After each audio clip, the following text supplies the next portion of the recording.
வணக்கம் மக்களே. நம்ம கார்த்திக் கதையில டிசம்பர் 3 என்ன நடக்க போகுது அப்படிங்கறத பத்தி தாங்க இந்த வீடியோல இப்ப நம்ம பார்க்க போறோம். இந்த வீடியோவுக்கு மறக்காம லைக் பண்ணிக்கோங்க. நீங்க லைக் பண்றது தான் எங்களுக்கு அடுத்து வீடியோ போடுறதுக்கு ரொம்பவே இன்ட்ரெஸ்டிங்கா இருக்கும். சோ மறக்காம லைக் பண்ணிட்டு இந்த வீடியோவை பாருங்க. என்ன நடக்குது அப்படின்னு பாத்துக்கிட்டீங்கன்னா, நம்ம ஹீரோ வந்துட்டு ரேவதி அவ்வளவு அழுதுகிட்டு போறதை பார்த்துட்டு ரொம்பவே கவலையோட நிக்கிறாரு. அப்போ பரமேஸ்வரி நேரா ஹீரோ கிட்ட, ஐயா பேராண்டி இப்படியெல்லாம் நடக்கும் அப்படின்னு நான் நினைக்கவே இல்லையே அப்படின்ட்டு அழுகுறாங்க.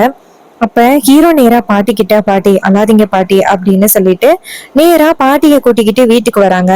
அங்க வந்ததும் ரேவதி அழுதுகிட்டு போனதுதான் நம்ம ஹீரோவுக்கு கண்ணு முன்னாடி வந்துகிட்டே இருக்கு.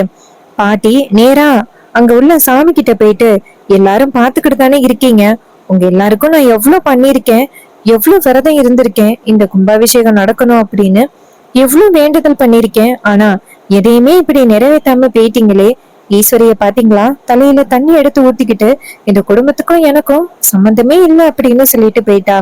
ஈஸ்வரியோட கோவத்தை பத்தி உங்க எல்லாருக்குமே தெரியுமில்ல.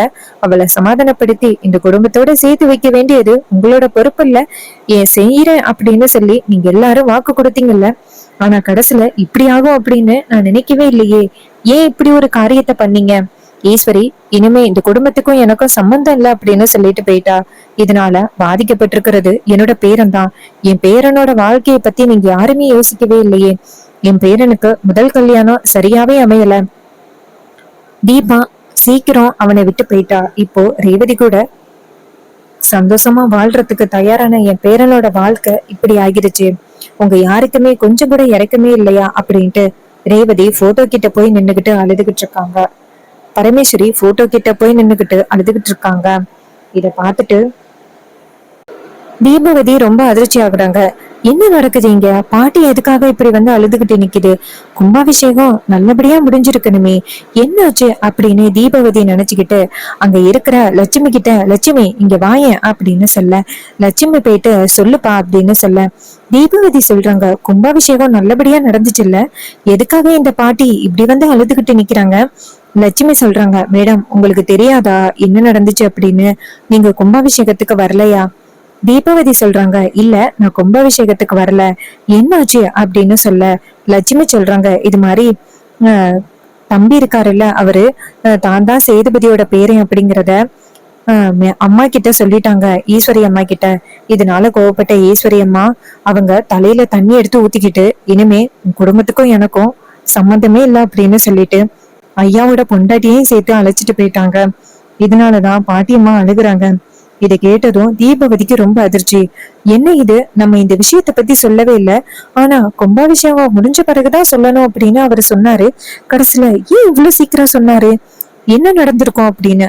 அப்ப லட்சுமி சொல்றாங்க, அம்மா இது மாதிரி ஐயாதாம்மா உண்மையை சொல்லிட்டாரு, கும்பாபிஷேகம் முடிஞ்ச பிறகு அவரை சொல்லியிருக்கலாம், ஆனா யாரோ ஒருத்தவங்க ஐயாவை உண்மையை சொல்ல சொல்லி மிரட்டி இருக்காங்க. இதை கேட்டதும் தீபவதிக்கு அதிர்ச்சி. என்ன சொல்ற. லட்சுமி சொல்றாங்க, ஆமாமா, ஆபத்தான பொருளை கோவிலுக்குள்ள வச்சுட்டு ஐயா மட்டும் உண்மையை சொல்லல அப்படின்னா அந்த ஆபத்தான பொருளை வச்சு எல்லாரையுமே தாக்கிருவேன் அப்படின்னு யாரோ மிரட்டி இருக்காங்க. அதனாலதான் ஐயா உண்மையை சொல்லியிருக்காரு. இதை கேட்டதும் தீபவதிக்கு ரொம்பவே அதிர்ச்சி. என்னது, இவ்வளவு பெரிய விஷயம் நடந்துச்சா.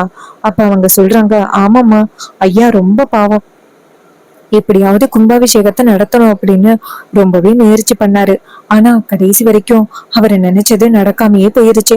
ஐயாவை நினைச்சு பார்த்தா ரொம்ப கவலையா இருக்குமா. அதுக்கு தீபாவதி சொல்றாங்க, சரி சரி அப்படின்னு சொல்லிட்டு தீபாவதியும் ரொம்ப சோகமா, பாவம் இந்த பாட்டியம்மா கும்பாபிஷேகத்தை எப்படியாவது நடத்தணும் அப்படின்னு ரொம்ப ஆசைப்பட்டுச்சு, கடைசியில இப்படி ஆகிருச்சே, யார் அந்த வேலையை பண்ணிருப்பா அப்படின்னு தீபாவதி நினைக்கிறாங்க. இன்னொரு பக்கம் பாட்டி நேரா அந்த இடத்துக்கு வந்துட்டு ஹீரோவை பார்க்க, ஹீரோ கண் கலங்கிட்டு இருக்கிறத பார்த்துட்டு பாட்டி ரொம்ப அதிர்ச்சி ஆகுறாங்க. அப்போ ஹீரோ வந்துட்டு நேரா பாட்டி கிட்ட, பாட்டி கண்டிப்பா ரேவதி வந்துட்டு வீட்டுல என்னெல்லாம் பிரச்சனை பண்ணிக்கிட்டு இருக்காளோ தெரியல, அவளுக்கு என் கூட சேர்ந்து வாழணும் அப்படிங்கிறது ரொம்பவே ஆசை, ஆனா அத்தை கடைசியில இப்படி பண்ணதுனால கண்டிப்பா ரொம்ப ரேவதி அங்க பெரிய பிரச்சனை பண்ணிக்கிட்டு இருப்பான், அவளை எப்படி சமாதானப்படுத்துறது அப்படின்னு எனக்கு தெரியல பாட்டி. அப்ப பாட்டி சொல்றாங்க, ஐயா பேராண்டி நீ கவலைப்படாதையா, நான் எப்படியாவது உங்க 2 பேரையும் ஒண்ணு சேர்த்து வைக்கிறேன். அப்ப ஹீரோ சொல்றாரு, இல்ல பாட்டி அத்தையோட கோபத்தை பத்தி உங்க எல்லாருக்குமே நல்லாவே தெரியும். அத்தை கண்டிப்பா மனம் மாறுறதுக்கு வாய்ப்பே கிடையாது. அத்தை கண்டிப்பா அவங்களோட மனசையும் மாத்திக்க மாட்டாங்க. இப்போ என்னோட முடிவு என்ன தெரியுமா? நான் நேரா சென்னை கிளம்பி போயிடுறேன். நான் இங்க இருந்தா தானே ரேவதி என்ன பத்தி நினைச்சுக்கிட்டு இருப்பான். ரேவதிக்கும் நானும் ரேவதியை பத்தி ரொம்பவே நினைச்சுக்கிட்டு இருப்பேன். நான் இந்த ஊர்ல இல்ல அப்படின்னா கண்டிப்பா நான் ரேவதியை நினைக்க மாட்டேன் பாட்டி. எனக்கு அங்க நிறையவே வேலை இருக்கு. நான் சென்னை போயிட்டு அப்படியே ஆஸ்திரேலியா போக போறேன். இதை கேட்டதும் பாட்டி அதிர்ச்சியாகி, பேராண்டி என்னையா இப்படி அவசரப்பட்டு முடிவெடுக்கிற? நம்ம ஈஸ்வரி கிட்ட பேசி பாப்போம்யா. அப்ப ஹீரோ சொல்றாரு, இல்ல பாட்டி, கண்டிப்பா அத்தை ஒத்துக்கிறதுக்கு வாய்ப்பே கிடையாது. இன்னைக்கு அத்தை என்ன பண்ணாங்க அப்படிங்கறத பத்தி பாத்தீங்களா? இதுக்குதான் பாட்டி நான் சொன்னேன், ரேவதிக்கு அதிகமா மனசுல ஆசைய வளர்க்க வேண்டாம் அப்படின்னு சொன்னேன். ஆனா நீங்க கேட்கவே இல்ல. பாத்தீங்களா பாட்டி கடைசியில என்ன நடந்துச்சு அப்படின்னு? ரேவதிய அத்தை வந்துட்டு இழுத்துட்டு போயிட்டாங்க. ரேவதி எந்த அளவுக்கு ஒரி பண்ணிருப்பா. அப்ப பாட்டி சொல்றாங்க, ஆமாய்யா, நானும் பாத்துக்கிட்டு தான் இருந்தேன். ஆனா இப்படியெல்லாம் நடக்கும் அப்படின்னு நம்ம யாருமே யோசிக்கலையே. எப்படியும் ஈஸ்வரி வந்து உன்னை மருமகனா ஏத்துப்பா அப்படின்னு தான் நான் நினைச்சேன். ஆனா கடைசியில இப்படி நடக்கும் அப்படின்னு நானுமே எதிர்பார்க்கலையா. அப்ப ஹீரோ சொல்றாரு, பாட்டி நான் வந்துட்டு சென்னை கிளம்புறேன் பாட்டி, இன்னைக்கு ஈவினிங்கே. பாட்டி சொல்றாங்க, இல்லையா, கொஞ்சம் பொறுமையா முடிவெடியா. அப்ப ஹீரோ சொல்றாரு, இல்ல பாட்டி, நான் எடுத்த முடிவு ஒண்ணுதான், இதுல எந்தவித மாற்றமும் இல்ல அப்படின்னு சொல்லிட்டு நேரா அவருடைய ரூமுக்கு போறாரு. இத பார்த்துட்டு பாட்டி ரொம்பவே கவலைப்படுறாங்க. என் பேரனுக்கு வாழ்க்கை எப்படி அமைய வேண்டியது, ஆனா அவன் நல்ல மனசுக்கு இப்படியெல்லாம் அவனுக்கு கஷ்டம் நடக்குதே அப்படின்னு பாட்டி ரொம்ப கவலைப்படுறாங்க. ஹீரோ நேரா ரூமுக்கு போயிட்டு அவங்க அண்ணனுக்கு ஃபோன் பண்றாங்க. அவரு ஃபோன் அட்டன் பண்ணி, சொல்லு கார்த்தி அப்படின்னு சொல்ல, அப்ப ஹீரோ சொல்றாரு, அண்ணன் எமர்ஜென்டா சென்னைக்கு வர மாதிரி ஒரு ஃபிளைட்டை புக் பண்ணு அப்படின்னு. அப்ப அவரு கேக்குறாரு, என்னாச்சு கார்த்தி? அப்ப ஹீரோ சொல்றாரு, அண்ணன் நான் வரணும் அப்படின்னு. உடனே அவரும், சரி என்ன ரேவதிக்கு சேர்த்து புக் பண்ணணுமா? அப்ப ஹீரோ சொல்றாரு, இல்லன்னு எனக்கு மட்டும்தான் அப்படின்னு. அப்ப அவர் கேக்குறாரு, என்னாச்சு கார்த்தி, ஏதாவது பிரச்சனையா? கும்பாபிஷேகம் அப்படின்னு சொன்ன இன்னைக்கு என்னாச்சு அப்படின்னு. அப்ப ஹீரோ சொல்றாரு, இல்லன்னு கும்பாபிஷேகம் நடக்கல. இதை கேட்டதும் அருண் அதிர்ச்சியாகி, என்ன கார்த்தி சொல்ற, ஏதாவது பிரச்சனையா? அப்ப ஹீரோ சொல்றாரு, ஆமண்ண, அத்தைக்கு எல்லா விஷயமும் தெரிஞ்சு போச்சு. தெரிஞ்ச அடுத்த செகண்டே என்னை வீட்டை விட்டு அனுப்பிட்டாங்க. கோவில் கும்பாபிஷேகமும் நின்னு போச்சு அப்படின்னு. இதை கேட்டதும் அவரு ரொம்ப அதிர்ச்சி ஆகுறாரு. என்ன கார்த்தி இப்படி சொல்ற? இப்படி ஒரு விஷயம் நடக்கும் அப்படின்னு நான் கொஞ்சம் கூட எதிர்பார்க்கவே இல்லை. இந்த கும்பாபிஷேகத்தை நல்லபடியா நடத்தி முடிக்கணும் அப்படின்னு நீ நினைச்ச, என்னடா இப்படி ஆகிருச்சு? அப்ப ஹீரோ சொல்றாரு, ஆமாண்ண, பெரிய பிரச்சனை ஆகிட்டுன்னு அப்படின்னு. உடனே அவரு சொல்றாரு, சரி ரேவதியையும் கூட்டிட்டு வாடா. அப்ப ஹீரோ சொல்றாரு, இல்லன்னு அத்தை ரேவதியை அனுப்புறதுக்கு வாய்ப்பே இல்ல, நான் மட்டும்தானே வர்றேன். இதை கேட்டதும் அவரு சொல்றாரு, கார்த்தி உங்க ரெண்டு பேருக்குமே கல்யாணம் ஆகிருக்கீடா, நீங்க ரெண்டு பேரும் தான் வரணும். அப்ப ஹீரோ சொல்றாரு, இல்லன்னு அத்தை ரேவதியை விடமாட்டாங்க அப்படின்னு. இதை கேட்டதும் அவரு ரொம்ப அதிர்ச்சி ஆகுறாரு. சரிடா, நான் உனக்கு மட்டும் டிக்கெட் புக் பண்றேன் அப்படின்னு சொல்லிட்டு போனை கட் பண்ண மீனாட்சி கேக்குறாங்க, ஏங்க என்னாச்சு அப்படின்னு. அப்ப அவரு சொல்றாரு, இது மாதிரி கோவில் கும்பாபிஷேகம் இன்னைக்கு நடக்க போனுச்சுல்ல, ஆனா இன்னைக்கு நடக்கல. அத்தைக்கு கார்த்திக் யாரு அப்படிங்கிற விஷயம் தெரிஞ்சு போச்சான். இதனால அத்தை கடைசி நேரத்துல கும்பாபிஷேகத்தை நிப்பாட்டிட்டு மாமாவை வீட்டுக்கு கூட்டிட்டு போயிட்டாங்களாம். இதை கேட்டதும் ரொம்பவே அதிர்ச்சி ஆகுறாங்க நம்ம மீனாட்சி. என்னங்க இப்படி சொல்றீங்க? அப்போ ரேவதி? அப்ப அவர் சொல்றாரு, ரேவதியையும் அத்தை கூட்டிட்டு போயிட்டாங்களாம். இதை கேட்டதும் மீனாட்சி சொல்றாங்க, என்னங்க இப்படி சொல்றீங்க? காட்சி தம்பியோட வாழ்க்கை இப்பதாங்க நல்லபடியா அமைய வந்துச்சு, கடைசியில இப்படி ஆகிருச்சு. அப்ப அருண் சொல்றாரு, ஆமா, என் தம்பியோட வாழ்க்கையை நினைச்சு பார்த்தா எனக்கு ரொம்பவே கவலையா இருக்கு. தீபாவோட வாழ்க்கை அமைஞ்சிச்சு, ஆனா தீபா கூட அவனால சேர்ந்து சந்தோஷமா வாழ முடியல. இப்போ மறுபடியும் ரேவதி கூட வாழ்க்கை இப்படி ஆகிருச்சு, ரொம்பவே கவலையா இருக்கு அப்படின்ட்டு அவரு ரொம்ப ஒரி பண்றாரு. அப்போ மீனாட்சி சொல்றாங்க, என்னங்க கவலைப்படாதீங்க, அத்தை எல்லாத்தையுமே பாத்துக்கிட்டு இருக்காங்க. கண்டிப்பா நம்ம கார்த்தி தம்பியோட வாழ்க்கை நல்லபடியா தான் இருக்கும், நீங்க கவலைப்படாதீங்க அப்படின்னு. அப்ப அருண் சொல்றாரு, அதுக்குதான் நானும் எதிர்பார்க்கிறேன் அப்படின்னு சொல்லிட்டு ரொம்பவே சோகத்தோட பேசிக்கிட்டு இருக்காங்க. இன்னொரு பக்கம் நம்ம ஹீரோ வந்துட்டு திங்ஸ் எல்லாம் எடுத்துட்டு வெளியில வராரு. பாட்டி இத பாத்துட்டு, ஐயா என்னையா இப்பயே கிளம்புற? ஹீரோ சொல்றாரு, ஆமா பாட்டி, எனக்கு இன்னும் 2 மணி நேரத்துல ஃபிளைட்டு, நான் கிளம்புறேன் பாட்டி. பாட்டி சொல்றாங்க, ஐயா என்னையா? அப்ப ஹீரோ சொல்றாரு, இல்ல பாட்டி, என்னால இங்க இருக்க முடியாது பாட்டி, நான் கிளம்புறேன். அப்ப பாட்டி சொல்றாங்க, ஐயா தீபாவை மறந்து இங்க நிம்மதியா இருக்கலாம் அப்படின்னு நினைச்சு வந்த, கடைசியில இங்கேயும் உன்னோட நிம்மதி இல்லாம போயிருச்சு. உன்னை நினைச்சு பார்த்தா எனக்கு ரொம்பவே கவலையா இருக்கு. அப்ப ஹீரோ சொல்றாரு, பாட்டி என்ன நடக்கணுமோ அதான பாட்டி நடக்கும், நம்மளால எதுவும் பண்ண முடியாதுல்ல பாட்டி.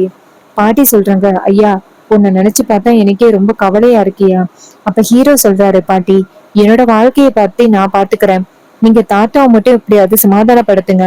பாட்டி சொல்றாங்க, சரியா அத நான் பாத்துக்கிறேன் அப்படின்னு சொல்ல ஹீரோ அந்த இடத்துல இருந்து போறாரு. நம்ம ஹீரோ அந்த இடத்துல இருந்து போனதோட பாட்டிக்கு ரொம்பவே கவலையா இருக்கு. என் பேராண்டியோட வாழ்க்கை எப்பதான் நிம்மதியாவும் சந்தோஷமாவும் இருக்க போகுதோ தெரியலையே அப்படின்னு சொல்லிட்டு ரொம்பவே கவலையோட பேசிக்கிட்டு இருக்காங்க. இன்னொரு பக்கம் நம்ம ஹீரோ வந்துட்டு நேரா கிளம்புறாங்க. அப்ப பரமேஸ்வரி நினைக்கிறாங்க, என் பேரனை தடுக்கிறதுக்கு ஒரே ஒரு ஆளால மட்டும்தான் முடியும், ரேவதி கிட்ட இந்த விஷயத்த உடனே சொல்லணுமே அப்படின்னு நம்ம பாட்டி நேரா நம்ம ராஜாவுக்கும் போன் பண்றாங்க. ராஜா போன் அட்டன் பண்ணி, சொல்லுங்கம்மா. அப்ப பாட்டி கேக்குறாங்க, ஐயா பக்கத்துல ஈஸ்வரியா இருக்கா. அப்ப அவர் சொல்றாரு, இல்லம்மா ஈஸ்வரி இல்ல. அப்ப அவங்க சொல்றாங்க, ஐயா இங்க ரொம்ப பெரிய பிரச்சனை ஆகிருச்சியா, கார்த்தி ஊரை விட்டு போக போறான், அவன் அப்படியே போயிட்டு ஆஸ்திரேலியா போயிருவான். அவன் மட்டும் அப்படி போயிட்டா மறுபடியும் ரேவதிய பாக்குறது ரொம்பவே கஷ்டம், அவனையும் நம்மளால பார்க்கவே முடியாது, பேரனோட வாழ்க்கை என்ன ஆக போகுதோ தெரியல அப்படின்னு. இத கேட்டதும் ராஜா சொல்றாரு, என்னம்மா சொல்ற, ஏமா அவரு இவ்வளவு சீக்கிரமா கிளம்புறாரு. அப்ப பாட்டி சொல்றாங்க, ஐயா என்னன்னே தெரியலையா, அவன் கிளம்புறான், எப்படியாவது அவனை தடுக்கணும், அதுக்கான அதிகாரம் ரேவதிக்கு மட்டும்தான் இருக்கு அப்படின்னு. ராஜா சொல்றாரு, சரிம்மா நான் ரேவதி கிட்ட உடனே இந்த விஷயத்த தெரியப்படுத்துறேன் அப்படின்னு போனை கட் பண்ணிட்டு நேரா ரேவதிய பாக்குறாங்க. அப்போ ரேவதி அழுதுகிட்டு உட்கார்ந்துருக்காங்க. அப்போ ராஜா நேரா ரேவதி கிட்ட போயிட்டு, அம்மாடி ரேவதி இங்க பாரு, மாப்பிள்ள இருக்காருல்ல அவரு ஊரை விட்டு போறாராம், அவரு போனாருன்னா திரும்பி வரவே மாட்டாரு, எப்படியாவது அவரை போய் தடுக்கணுமா. இத கேட்டதும் ரேவதி கேக்குறாங்க, என்னப்பா சொல்றீங்க, அவர் ஊருக்கு போறாரா. அப்ப ராஜா சொல்றாரு, ஆமாமா அவரை போய் எப்படியாவது தடுக்கணும் அப்படின்னு. அப்போ பிள்ளை இது எல்லாத்தையும் காதுல வாங்கிட்டு நேரா அவங்க அக்கா கரை கிட்ட போயிட்டு, அக்கா அக்கா இங்க நடக்கிற அநியாயத்தை பாத்தியா, மாமா கொஞ்சம் கூட திருந்தவே இல்ல, ரேவதி கிட்ட போயிட்டு அவன் ஊருக்கு போறானா அத சொல்றாங்க, ரேவதிக்கு தெரிஞ்சிச்சுன்னா கண்டிப்பா ரேவதி அவனை நிப்பாட்டுறதுக்காக கிளம்புவா, இப்போ நீ என்னக்கா பண்ண போற. இதை கேட்டதும் ஈஸ்வரி சொல்றாங்க, அவர் கொஞ்சம் கூட திருந்தவே மாட்டாருல்ல, எத்தனை தடவை சொன்னாலும் சரி இரு வரேன் அப்படின்னு சொல்லிட்டு அவங்க அங்கிருந்து வராங்க. வந்துட்டு நேரா ரேவதியை நிப்பாட்டுறாங்க. ரேவதி நில்லு, எங்க போற அப்படின்னு. அப்ப ரேவதி அவங்க அம்மாவை பார்த்து கையெடுத்து கும்பிட்டு, அம்மா தயவு செஞ்சு என்னை விடுங்கம்மா, அவரு ஊரை விட்டு போறாரு, கண்டிப்பா என்னால தாங்கிக்க முடியாது, அவரு இல்லைன்னா நான் கண்டிப்பா நானாவே இருக்க மாட்டேன், அவரோட சேர்ந்து வாழணுமா, தயவு செஞ்சு என்னை விட்டுருங்கம்மா. அதுக்கு ஈஸ்வரி சொல்றாங்க, இங்க பாரு நீ போ, ஆனா அவன் உனக்கு வேணுமா நான் உனக்கு வேணுமா அப்படிங்கிறத முடிவு பண்ணிட்டு போ. ரேவதி சொல்றாங்க, அம்மா எனக்கு அவர் தான் வேணும், அவர் கூட தான் நான் சேர்ந்து வாழ்வேன் அப்படின்னு சொல்லிட்டு ரேவதி பேச ராஜா சொல்றாரு, ஈஸ்வரி மாப்பிள்ள போறதுக்கு இன்னும் 1 மணி நேரம் தான் இருக்கு, சீக்கிரம் போயிட்டு ரேவதி தடுத்தாதான் அவர் இருப்பாரு, இல்லைன்னா அவர் போயிருவாரு, நீ இப்ப அந்த முடிவு எடுக்கிற, ஆனா இன்னும் கொஞ்ச நாள்ல நீ எடுத்த முடிவு தப்பு அப்படின்னு உனக்கே தெரியும், தயவு செஞ்சு இப்படி முடிவெடுக்காத. ஈஸ்வரி சொல்றாங்க, இங்க பாருங்க என் பொண்ணுக்கு எப்படிப்பட்ட வாழ்க்கை அமையணும் அப்படிங்கிறது எனக்கு தெரியும், நீங்க தேவையில்லாம இதுல தலையிடாதீங்க, நீங்க என் பொண்ணு கிட்ட பலதையே சொல்லி என் பொண்ணை நல்லா மாத்தி வச்சிருக்கீங்க, அந்த கிழவியும் கண்டதையே சொல்லி என் பொண்ணை மாத்திட்டா, இங்க பாரு ரேவதி நீ போனேன்னு வச்சுக்க அவ்வளவுதான். ரேவதி சொல்றாங்க, அம்மா என்னை மன்னிச்சிருங்கம்மா, எனக்கு அவர்தான் முக்கியம் அப்படின்னு சொல்லிட்டு அந்த இடத்துல இருந்து வெளியில ஓடுறாங்க. இத பாத்துட்டு வில்லி நேரா அவங்க அக்கா கிட்ட, பாத்தியாக்கா உன் பொண்ணு இப்ப உன் பேச்ச கூட கொஞ்சம் கூட மதிக்கவே மாட்டேங்கிறா, இது எல்லாத்துக்கும் காரணம் அந்த டிரைவர் பையதான் அப்படின்னு சொல்றாங்க. இன்னொரு பக்கம் நம்ம ரேவதி அந்த இடத்துல இருந்து ஓடுறாங்க. இன்னொரு பக்கம் நம்ம ஹீரோ அவரோட திங்ஸ் எல்லாம் ரெடி பண்ணிக்கிட்டு ஏர்போர்ட்ல நிக்கிறாரு. இன்னொரு பக்கம் நம்ம ரேவதி எப்படியாவது ஹீரோவை தடுக்கணும் அப்படின்ட்டு அங்கிருந்து ஓடி வராங்க. சோ இந்த கதை உங்களுக்கு பிடிச்சிருந்துச்சுன்னா இந்த வீடியோவுக்கு மறக்காம லைக் பண்ணிக்கோங்க, நம்ம சேனலை சப்ஸ்கிரைப் பண்ணிட்டு பக்கத்துல உள்ள பெல் ஐக்கானையும் கிளிக் பண்ணி ஆல்னு செட் பண்ணிக்கோங்க, அப்பதாங்க அடுத்த வீடியோ போடும் பொழுது உங்களுக்கு நோட்டிபிகேஷன் வரும். பார்க்கலாம். தேங்க்யூ ஃபார் வாட்சிங்.